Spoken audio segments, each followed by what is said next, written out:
বাচ্চাদের take care করার জন্য কিছু ইউনিক আজকে কালেকশনের সাথে পরিচয় করিয়ে দেব। দেখেন বাচ্চা কি সুন্দর আরাম করতেছে। এটা একটা দোলনা সিস্টেম, যেটাকে রেখে আপনার বাচ্চাকে ইজিলি রিল্যাক্স করাতে পারবেন এবং এটা হচ্ছে মাল্টি ফাংশনাল একটি দোলনা, এক্সেপশনাল।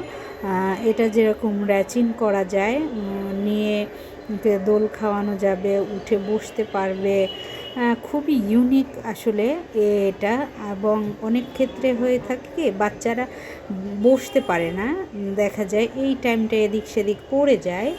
এটা এতটা ইউনিক যে এটার ভিতরে বসে সে অনবরত খেলতে থাকবে, কোনো পড়ার রিস্ক নেই এবং সে তার মতো খেলতেছে। এটা হচ্ছে এমন একটি স্পেস যাদের বাসায় বেশি রয়েছে, এই ধরনের খেলনাগুলো যদি সেট আপ করে নেওয়া হয় সেক্ষেত্রে বাচ্চারা রিল্যাক্সে এটার ভিতরে খেলতে পারে এবং স্বাচ্ছন্দ্য বোধ করতে তারা খুবই পছন্দ করে। এটা আর একটা হচ্ছে র্যাচিন ওয়াকার বলা যায়।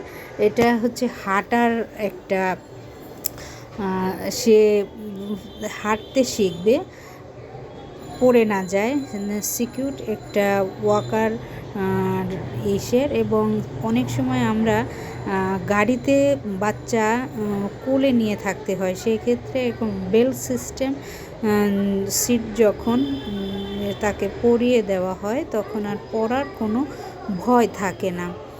আরেকটা ইউনিক জিনিস হচ্ছে, দেখা যায় ভিতরে যখন বাচ্চাদের আমরা খাওয়াই ঠান্ডা গরম একটা প্রবলেম থাকে, এটা ইউজ করলে দেখা যায় ঠান্ডা যতটুকু প্রয়োজন এবং টেম্পারেচারকে কন্ট্রোল করা যাচ্ছে।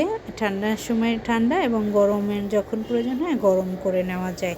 আর একটা হচ্ছে একটা স্পুন, যেটা দিয়ে যে কোনো ধরনের খাবার বের করে খাওয়ানো যাবে, পড়বে না, প্লাস হচ্ছে এটাকে ওষুধও খাওয়ানো যায়। আর একটা, এটাও এর আগেও একটা সিস্টেম দেখিয়েছি, এটা আরও আবার একটা অন্য সিস্টেম যেটাতে কোনো ময়লা ধরবে না, প্লাস হচ্ছে এটা পাম্প ভরিয়ে দিলেই জাস্ট ওর মতো আরামদায়ক জায়গায় খেলবে। এটা হচ্ছে বাচ্চারা ঠান্ডার সময় এটা বেশি প্রয়োজন হয়ে থাকে, দেখা যায় গায়ে শীত লাগে, তো এটা একটা প্রোটেক্টিভ, সেই ক্ষেত্রে তার নড়াচড়া করে সে পড়বে না এবং একদম প্রিভেন্টিভ। আর একটা এক্সেপশনাল কোয়ালিটি বেড হচ্ছে, তার ঠান্ডার সমস্যা হবে না, একেবারেই সেফভাবে